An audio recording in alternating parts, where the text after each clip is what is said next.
আমরা আজকে আলোচনা করব যে কেন আমি মনে করি যে কোটা সংস্কার আন্দোলন আজকে তার পুলসিরাতটা পার হয়েছে এবং দিস ইজ দ্য ডে যেখানে it is become almost like 99% clear যে শেখ হাসিনা আর থাকতে পারবে না। এটার সাথে সাথে আমি আলোচনা করব যে আমরা প্রবাসীরা কি করছি। বিগত কয়েকদিনে বাংলাদেশের প্রবাসীরা অনেকভাবে নিজেদেরকে অর্গানাইজ করেছে। ইউকে, জার্মানি, আমেরিকা এবং অস্ট্রেলিয়া, বিভিন্ন দেশের প্রবাসীরা আমরা অনেকগুলো অ্যাক্টিভিটির সাথে ছিলাম, যে অ্যাক্টিভিটিগুলো আমরা একটা 9 পয়েন্ট এজেন্ডা নিয়ে কাজ করছি। But I will come to that later. So সবার আগে বলি যে আসলে কেন আজকের দিন was possibly the most critical day. এইটার পেছনে আমাদেরকে যাইতে হলে we have to go back to যে আন্দোলনটা যখন তার সর্বোচ্চ মোমেন্টামে পৌঁছালো, তখন সবার প্রথমে সরকার একটা ইন্টারনেট ব্ল্যাকআউট করলো। ইন্টারনেট ব্ল্যাকআউট করার পরে মিলিটারি আসলো এবং তারপরে সরকার যখন ওপেন আপ করলো তখন কিন্তু অনেকেই মনে করছেন যে যে মোমেন্টামটা এইটা থেমে গেছে, এই মোমেন্টামটা আরও 3 মাস 2 মাস 6 মাস কখন আসবে, we don't no, we might need a trigger event ইত্যাদি ইত্যাদি। সকলেই আশাবাদী ছিলেন, আমি যাদের সাথে কথা বলেছি সকলেই আশাবাদী ছিলেন। আমার মতো পেসিমিস্টিক মানুষ আমিও অনেক আশাবাদী ছিলাম, কিন্তু তারপরেও it was not very very clear what is happening in the future. But আমি আপনাদেরকে বলবো যে কেন আজকের দিনের যে ঘটনাবলী তাতে এটা পরিষ্কার হচ্ছে যে দিস রেজিমের ডেইজ যে মানে সংখ্যা গোনা শুরু হয়েছে, এটা আমরা অলমোস্ট সার্টেনিটি দিয়ে বলতে পারি। সো আগের ঘটনাগুলো যদি দেখেন, আগের ঘটনাগুলায় আপনি দেখবেন যে যখন আন্দোলন তার পিকে পৌঁছালো, হলগুলোতে আক্রমণ করলো, তারা হলগুলোকে গুলি করে হলগুলোর থেকে স্টুডেন্টদেরকে বের করে দিল। সেই সময় আন্দোলনটা পুরো দেশে ছড়ায় পড়লো এবং এই সময় মানে আমার মনে হয় 15 তারিখ থেকে, ডেটটা আমার এক্স্যাক্ট খেয়াল নাই, আন্দোলনের গতিমুখে একটা প্যাটার্ন ছিল এবং এই প্যাটার্নটা ভেরি ওয়েল স্টাডিড, বাংলাদেশের ইতিহাসে ভেরি ওয়েল নোন যে এই প্যাটার্নটা কীভাবে কাজ করে। সেটা হচ্ছে যে একটা ট্রিগার ইভেন্ট হয়, দ্যাট ওয়াজ শেখ হাসিনার উনি চায়না থেকে এসে যে বক্তব্য দিয়েছিলেন। হায় আল্লাহ, 71 টিভির সাংবাদিকরা নিশ্চয়ই তারা এখন কী যে বলতেছে আল্লাহ জানে। আমার বউ বলে যে ওই ওই মহিলাই তো দায়ী, ওই মহিলাই সব ট্রিগার করছে। অ্যান্ড দেন দ্যাট ট্রিগার ইভেন্টের কারণে পিপল রিয়াক্টস, ছাত্রছাত্রীরা রিয়াক্ট করলো এবং ছাত্রছাত্রীদের রিয়াকশনে যে ঘটনাটা ঘটবে বা ঘটছে বা ঘটে গেছে বা ইভেন সামনেও ঘটতে থাকবে, সেটা হচ্ছে যে law enforcing agencies will do something. তারা কিছু একটা করবে, তারা ছাত্রছাত্রীদেরকে দমন করতে চাইবে, সাপ্রেস করতে চাইবে। সে সময় তো তাদের অনেক কনফিডেন্স ছিল। ওই সাপ্রেশনে কিছু ঘটনা ঘটবে, ক্যাজুয়ালিটি হতে পারে, বিভিন্ন ধরনের ক্যাজুয়ালিটি। এটা মানে আল্লাহ না করুক, আমরা কখনোই চাই না যে মানুষের মৃত্যু হোক, আমরা কখনোই চাই না যে কেউ আহত হোক, আমরা কখনোই চাই না যে আমাদের ছাত্রছাত্রীর উপরে পুলিশ বা কেউ নিপীড়ন করুক। কিন্তু যেভাবে আন্দোলন আগায় সেখানে গিয়ে ওই নিপীড়ন যেটা হবে, এইটার যে ছবি, ভিডিও, আলাপ সোসাইটিতে পৌঁছাবে, তাতে যে ঘটনা ঘটবে সেটা হচ্ছে মোরাল আউটরেজ এবং একটা ক্ষোভের তীব্র বিস্ফোরণ।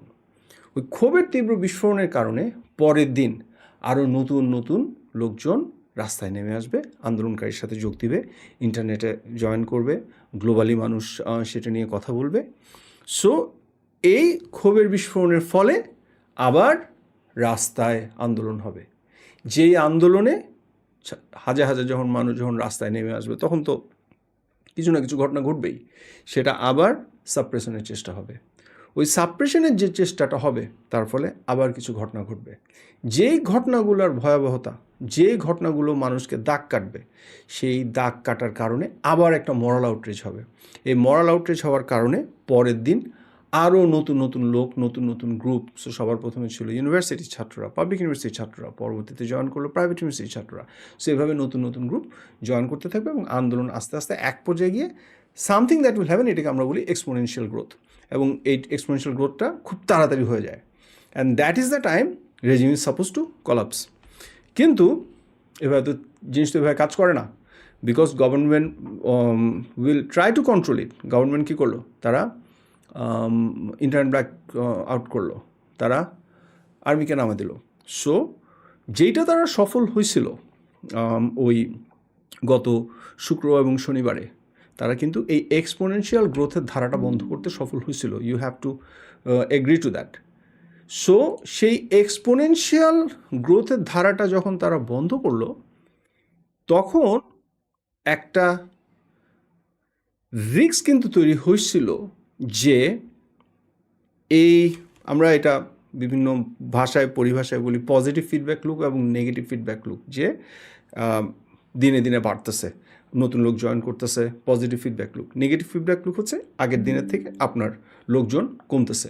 So they could actually establish a negative feedback loop আপনার যখন তার ইন্টারনেট ব্ল্যাকআউট করলো, যখন আর্মি নামাইলো, ওই সময় ঢাকা এবং অন্যান্য শহরে কি ঘটছে সেটার চিত্র আমরা পরে আস্তে আস্তে বুঝছি, এবং সে বুঝায় দেখছি কিন্তু আগের দিনগুলোর তুলনায় কিন্তু ইন্টেন্সিটি কমে এসেছিলো। That is a fact. That means তারা কিন্তু ওই পজিটিভ ফিডব্যাক লুপটা সাপ্রেস করতে পারছে।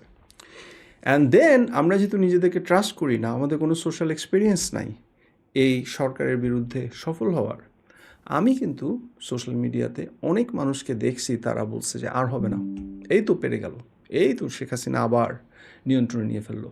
মিস্টেক যারা প্র্যাগমেটিক, যারা এবং ফিউচারের র্যান্ডমনেসটা, আনসার্টেনিটা বুঝেন, তারা কেউ বুকে হাত দিয়ে বলতে পারতেন না যে আগামীকাল থেকে আবার আরও বড় কিছু হয়ে যাবে।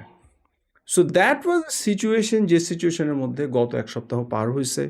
এই সময়ের মধ্যে বিভিন্ন এই গ্রুপগুলো জয়েন করছে, যারা রাস্তায় আন্দোলন না হলেও টিচাররা জয়েন করছে, ছাত্রদের সাথে সাথে গায়করা জয়েন করছে, র্যাপারদের র্যাপ। ও মাই গড, আমি একটা সং রাইটার, আমি একটা ফেইল সং রাইটার, কিন্তু এই যে গানগুলো আমি শুনছি এগুলো রক্ত গরম করে দেয় ভাই। আমি বুড়ো মানুষ হয়ে, বয়স হয়ে গেছে, আমি এখন খুবই স্লো চলি ইন এ ওয়ে, আমি হঠাৎ করে এক্সাইটেড হই না, বাট রক্ত গরম করে দেয় এ ধরনের গান র্যাপাররা বানাইছে। অ্যান্ড দেন আমাদের সারা পৃথিবীতে কানেক্টিভিটি হয়েছে, প্রবাসীদের মধ্যে আমরা অনেক কিছু আমরা করেছি, দেশের মানুষের যে যেখানে পারছে অনেক কিছু করছে, but on the ground things wire not that like সেইভাবে করে কিন্তু বাড়তেছিল না। গত এক সপ্তাহে কিন্তু সরকার ডিক্লেয়ার যে অফিস খুলে দিচ্ছি, ইন্টারনেট খুলে দিচ্ছি, ব্যাংক খুলে দিচ্ছি। So this are the kind of steps that look like they are normalizing. So যেহেতু ফিউচারকে প্রেডিক্ট করা যায় না, যেহেতু সরকার কীভাবে আচরণ করছে, পাবলিক কীভাবে আচরণ করছে, রাস্তায় কীভাবে কী হচ্ছে, সেগুলার ভিত্তিতে মানুষকে অ্যাজিউম করতে হয় সামনে কি হইতে পারে, সেগুলোর ভিত্তিতে কিন্তু আমরা অনেকে অপটিমিস্টিক ছিলাম, অনেকে পেসিমিস্টিক ছিল, অনেকে was waiting to see something happen.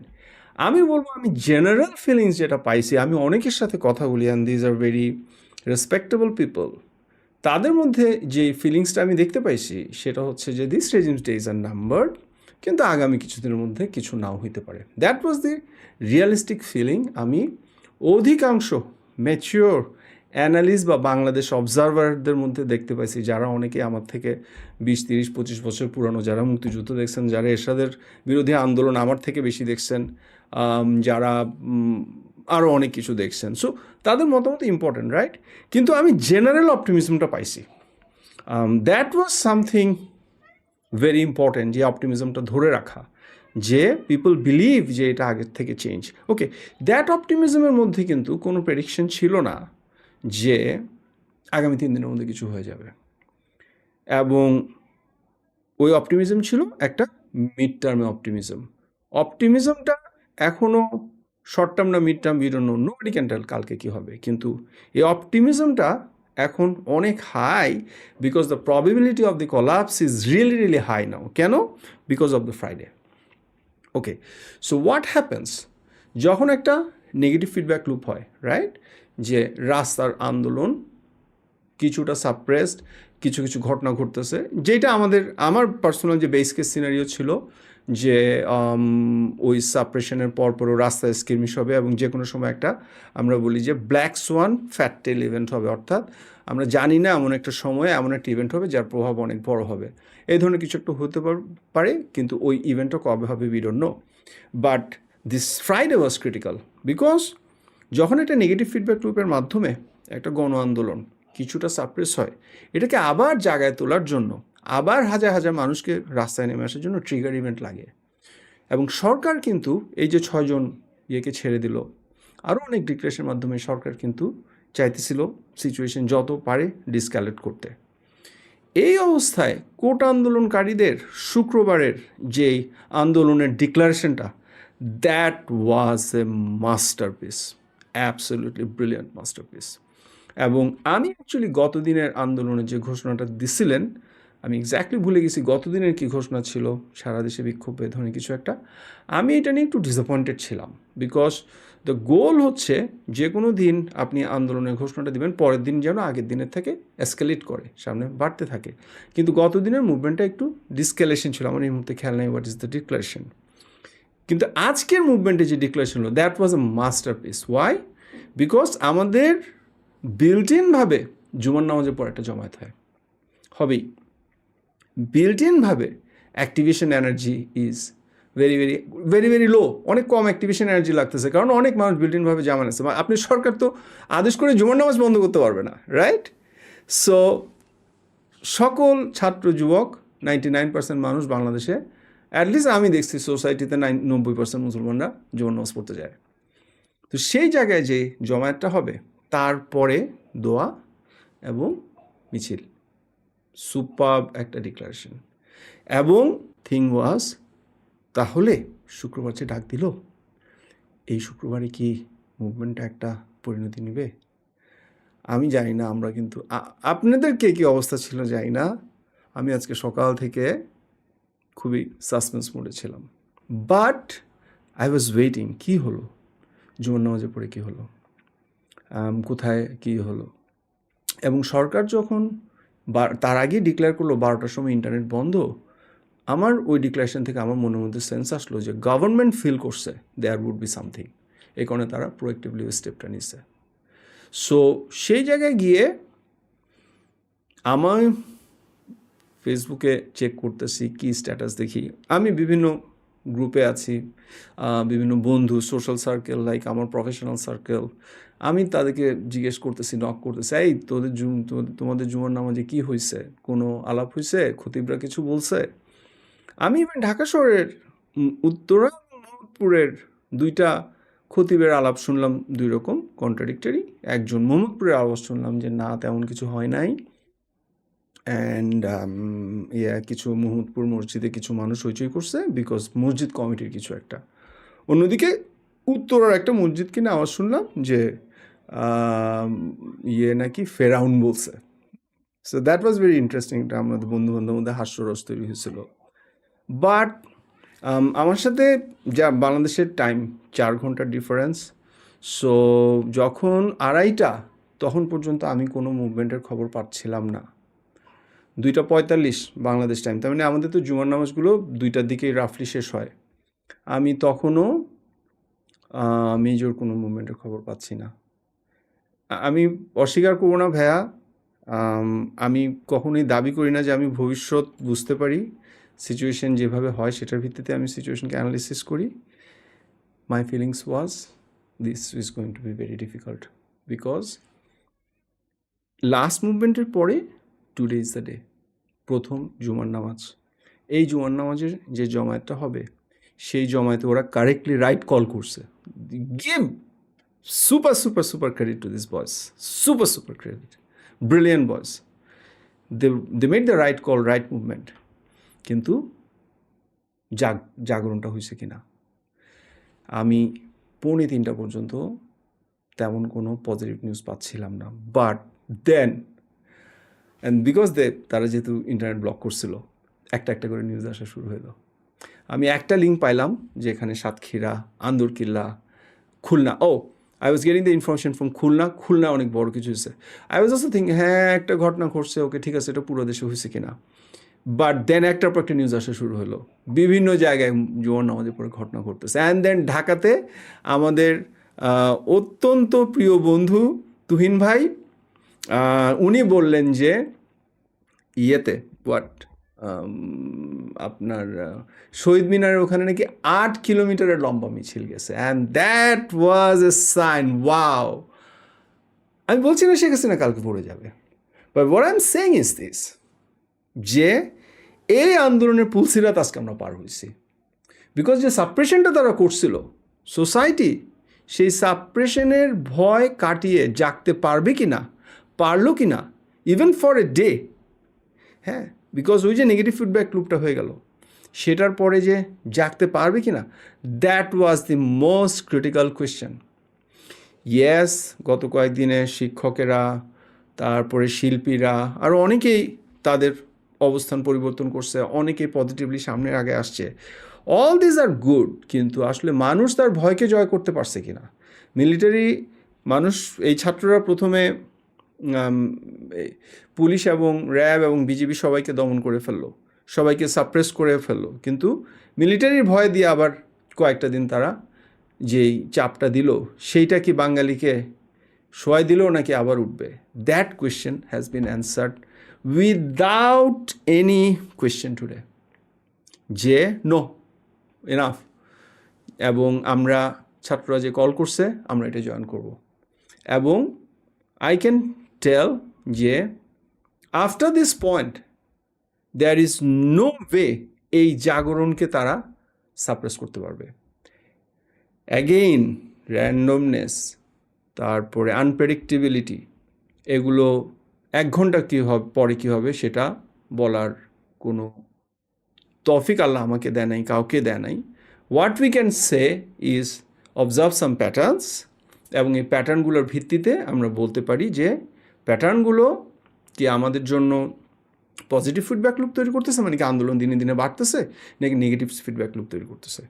So we can see that যে যখন অত্যন্ত হাই অ্যাক্টিভেশন এনার্জি দরকার ছিল, যে মুহূর্তে দেওয়া ওয়াজ এ বিগ কোয়েশ্চেন এই আন্দোলনটা আবার জাগ্রত হবে কি না, দ্যাট কোয়েশ্চেন আজকে দ্ব্যর্থহীনভাবে উত্তর দেওয়া হয়েছে যে নো, বাংলাদেশের মানুষ উইল নট গিভ আপ। বাংলাদেশের মানুষ আজকে এই সরকারের শেষ দেখে ছাড়বে। And that gives me hope যে অ্যাকচুয়ালি একজন সোশ্যাল সায়েন্টিস্ট হিসাবে unofficial just I observe society একটু প্যাটার্ন অনুসারে সেই হিসাবে নিজেকে ক্লেম করলাম। এবং based on the structure that I follow, আমি ক্লিয়ারলি দেখতে পাচ্ছি এই রেজিমকে এর বিরুদ্ধে মানুষ জাগছে। রেজিম টিকে থাকতে পারবে কি না, রেজিম কী পরিমাণ ভায়োলেন্স অ্যাপ্লাই করবে, সেই ভায়োলেন্স জনতা কী পরিমাণ সাস্টেইন করতে পারবে, এগুলা আর অল বিগ বিগ কোয়েশ্চেন্স। আমি প্রত্যেকটারই উত্তর যদি আমাকে বলেন, আমি বলবো আমার উত্তর অ্যাফার্মেটিভ, পজিটিভ, ইয়েস পারবে। কিন্তু সেগুলো এখনই পারবে, কালকেই পারবে, পরশুই পারবে, এভাবে বলতে পারবো না। We don't know what happens. But এইটা ক্লিয়ার যে এই জনতা আজকে ফিরে যাবে না। এই জনতা যদি, থ্যাংক ইউ মা, আমার মেয়ে আমার জন্য আইসক্রিম নিয়ে আসছে, থ্যাংক ইউ মা। হ্যাঁ, সো আমি আলোচনাটা, প্রথম পর্বে আলোচনাটা আমি এখানেই শেষ করতেছি। যে যে ভয়টা ছিল, যে রিস্কটা ছিল, যে ঝুঁকিটা ছিল, সেটা আজকে শেষ। দ্ব্যর্থহীনভাবে উত্তর দিয়েছে, আমি একই কথা বারবার বলতেছি। সো এরপরে আরেকটা কথা আমি যুক্ত করি যে প্রবাসীরা আমরা কী করতেছি। প্রবাসে অনেকগুলো দেশের বিভিন্ন গ্রুপ আমরা কানেক্ট করছি, আমরা এই জায়গায় এসে পৌঁছাইছি যে একটা 9 পয়েন্ট মুভমেন্ট ডিক্লেয়ার করা হয়েছে। যে 9 পয়েন্টের মধ্যে আছে রেমিটেন্স বয়কট, তো সবাই বলতেছেন, এটার সাথে আরএমজিদের উপরে চাপ দেওয়া, বিদেশি আরএমজিদের উপরে চাপ দেওয়া, এবং আরও অনেকগুলো, তারপরে শেখ হাসিনার ডক্টরেট ডিগ্রি বাতিল, তারপরে বাংলাদেশ আর্মির ইউএন মিশন ক্যান্সেলেশন, তারপরে রয়েছে এ ধরনের 9টা পয়েন্ট নিয়ে প্রবাসীরা একত্র হয়েছে। We are working together.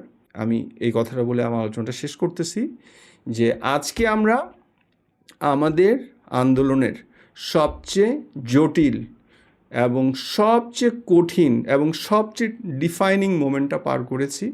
এরপরে শেখ হাসিনা কতদিন টিকতে পারবেন, এটা ওনার টেনাসিটি, ওনার আরও ওনার যে মানে ভারত আছে, আছে এখানে, তাকে এলিজেন্স দেওয়া এলিটসরা আছে, পুলিশ আছে, র্যাব আছে, বাংলাদেশ আর্মির টপ লিডারশিপ আছে। সো তারা তাকে কতদিন টিকায় রাখতে পারবেন, এটা একটা প্রশ্ন, যেটা আল্লাহ জানেন। কিন্তু আমাদের সাইড থেকে এটা ক্লিয়ার যে বাংলাদেশের জনতা এই বাধাগুলোকে অতিক্রম করবেই। এনিওয়ে, আমি আমার আলোচনা শেষ করলাম। সো সবাই ভালো থাকবেন ইনশাল্লাহ। আমরা আগামীকালকে দোয়া করি যেন কালকে যেন আমরা সকালে ঘুম থেকে উঠে দেখি যে শেখ হাসিনা বিদায় হয়েছে। আল্লাহ হাফেজ, আসসালামু আলাইকুম।